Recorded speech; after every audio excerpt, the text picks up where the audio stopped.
Future Media's OneAfrica TV talks to former Prime Minister Nahas Angula about his memories with Dr. Sam Nujoma, I.M. and Valde Matthews.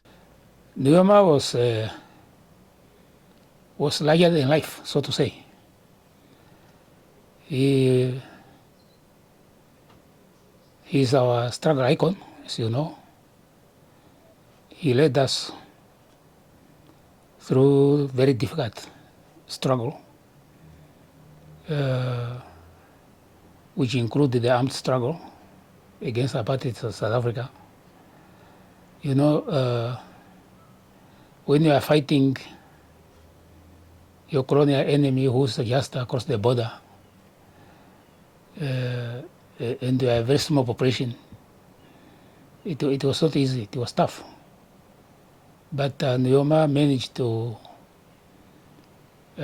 mobilize the international community to provide relevant support and to give the necessary solidarity at the diplomatic level for some countries like Cuba and the Seychelles countries, military support. Then social support in the area like health and education from many countries. So he mobilized, he helped to mobilize the international solidarity network, which helped us to sustain ourselves and to face this formidable enemy, South Africa, at that time. All right. Maybe just to reflect back again on some of memories, some events that you would remember with him back in exile. Well, I have been with him in the different type of events, but the most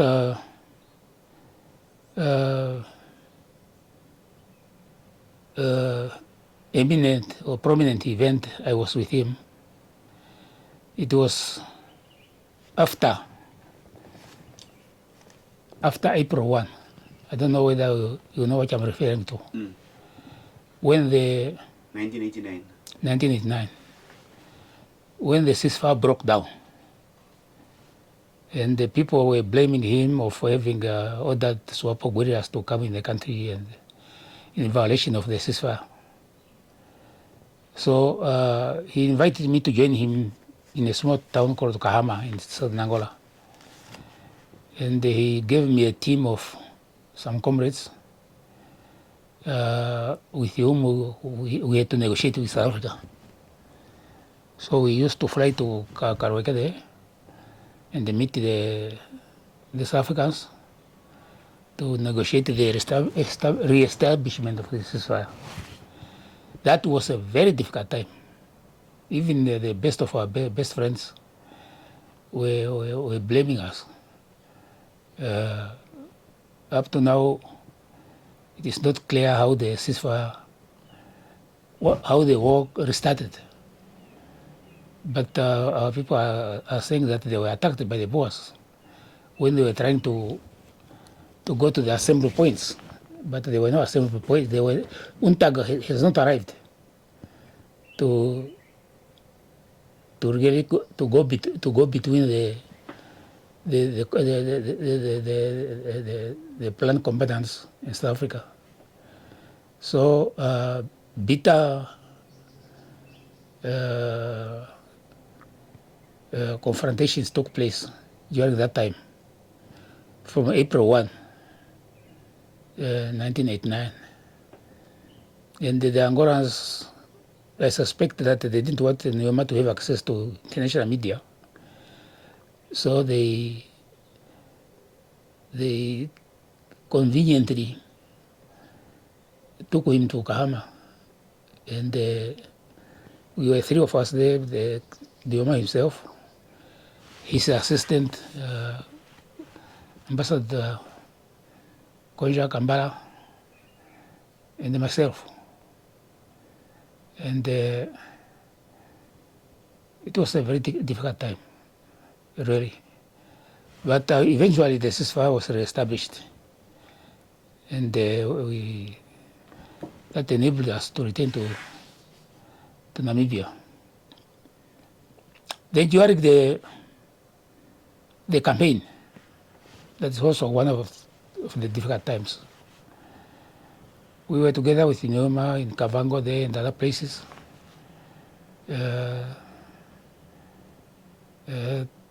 Campaigning and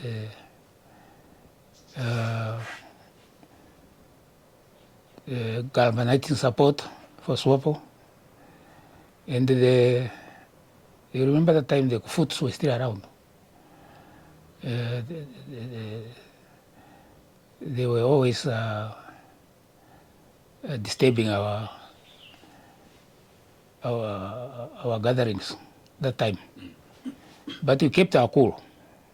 So we didn't respond to their provocations until we got into the election in November '89. Election November 89. Fast forward 1990, Independence Stadium. Yeah. How was it like? How was Nujoma that day? Oh, that was. I suppose he was the happiest man. The whole world was here at that stadium. I hope you saw the videos of him taking oath with Javier Tequila, the then Secretary General of the United Nations. That was the high mark of the whole struggle, really, that day, that evening, when he declared that Namibia is free forever. Everybody realized that we have achieved what we have been struggling for a long time. In spite of that, of course, we achieved that through many losses. People died. Some lost their limbs, some lost their properties. It was a bitter war. It was a bitter war. Yeah. Now, coming to your appointment as founding Minister of Education, how did you receive this message? Maybe where were you? Did you know about it before you came to Namibia, or was this a surprise to you? Well, you know, one of the things perhaps people didn't realize, SWAPO in exile operated more or less like a government. We had departments. I was responsible for the Department of Education and Culture. After elections, Nujoma called us in and said that you guys, you should prepare now your policy directions in a specific area in which you are now. Most of us were just appointed to run the things we were running in exile. Comrade Chiange was Secretary for Legal Affairs. He became the Minister of Justice. Comrade Niki Yambo became Minister of Health, and so on and so forth. So you already had a plan? Yeah, we already had a plan. In exile, we were preparing that one day we will be independent, and we have to develop. That's how we plan to run our government. How to run our various sectors, and so on. So when I developed this policy statement, it was not developed just after the independence. We started a long time ago, while we were in exile, saying that to create a unified Ministry for Education and Culture, we had to do A, B, C, D to redefine our purpose, and so on. There was a clear plan on how we redefine our purpose. Yeah. Now, adopting an education system, we understand we are coming from an era of Bantu education, or an education that was based on some colonial principles and everything. That's right.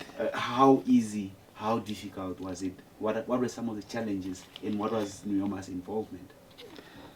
The first thing, Nujoma valued education. It was, even in exile, it was one of his priorities.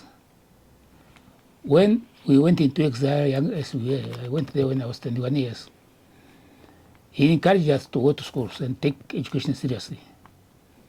At independence, he identified 4 priorities. He said priorities above priorities: health, agriculture, housing, education. So, and he made sure that these priorities sectors received sufficient resources to help bring about change.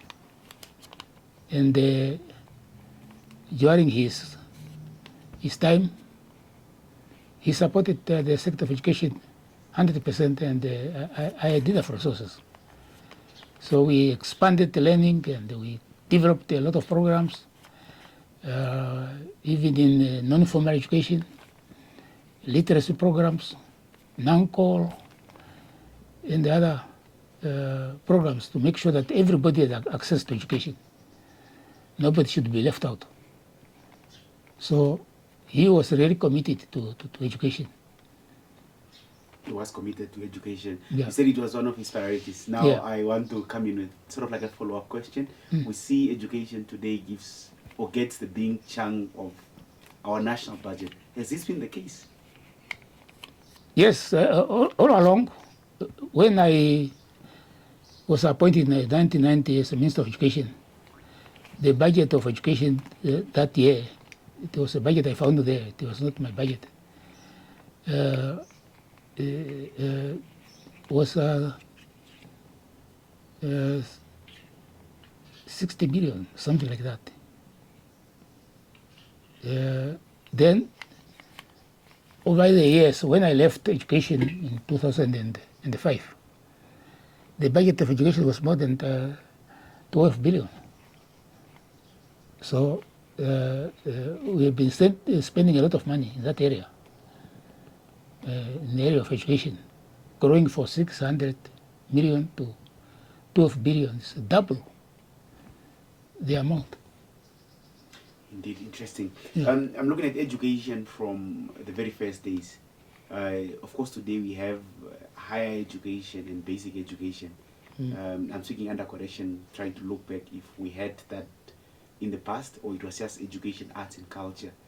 The establishment of... At the start, it was education, art and culture, and sport. Okay. Yeah, then sport Did was... this include the higher education? Yeah, that included... Well, we didn't have a higher education, really, that time, because the university was not there.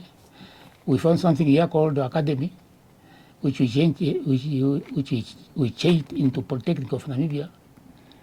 Now Namibia University of Technology. All the things happened after independence.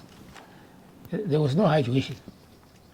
Now give us the road you took to establishing the University of Namibia and the colleges of education that we found here when you were growing up, that you later changed in 2013. Yes, how was it like to establish a university? No, the first thing I did was to consult the president and to say that we need a commission on higher education of eminent educators to be appointed by the president. So the president appointed that commission. It was chaired by a British professor called Professor John Tanner from the University of Manchester. And that commission made recommendations to establish the University of Namibia and to turn the academy into a polytechnic. That's how it happened. That's how the policy evolved that time. Then eventually we had to have an act on higher education to make sure that there were legal instruments to establish these institutions. So then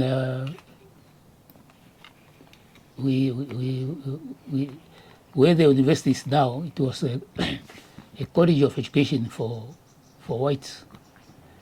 And we said we have just to expand that and make it a university. And the College of Education moved to Commonwealth. There was a college there for colours. The College of Education, I think, is still there. Yeah. So that's how it happened. All right. We've established, of course, we have UNAM and Polytech. Was this the only dream, or we were looking further at expanding? Of course, you spoke about the College of Education in Komastál. We have College of Education in Ongodiva, Rundu, Katima, and New Dem. Okay, that is not education, obviously, but it was another college also. Yeah. Were we thinking of establishing another university now to support the three? No, we wanted a full-fledged University of Technology. Not what the Polytechnic is doing, because we valued that those middle skills were important. We wanted a high-level University of technology, which can do research, which can do innovation, which can run things like science parks. But by the time I left the sector, we didn't succeed to do so. So those who followed me, they did their own things, or they just were satisfied with what was left there, which I left there. Tibet, or vocational education, is another important aspect of education. Yes. Of course, you spoke about the innovation and technology, which we need in a fast-growing technology world. But looking at also the vocational training, what was your plan? Well, the first thing we had to do was to establish the training fund, the training levy, the vocational training fund, which is now run by the National Training Authority, because we wanted to expand the vocational training sector, also to include private providers. That's why you have now too many small training facilities all over the place because of that training fund. Because we realized that the vocational training institutions which were run by the government had limitations in terms of space and so on. So we wanted to provide a variety of training possibilities. That's why we established that training fund. The training fund, very interesting. Now you reminded me of the NASFAV, the student support that gives funds to children or students rather in universities. This was also part of your initiations, right? Yes, that was part. The question that is often asked is, why did you make it a loan and not a bursary or not a grant? Maybe just to dive into it, where it all started and what motivated how it became what it is. When we arrived here, there was a small fund which was giving stipends to students, some of them to study in South Africa, some of them for teacher training and so forth. Then we realized that the fund has to be expanded. That's how we established the national training, the students, the National Student Support Fund.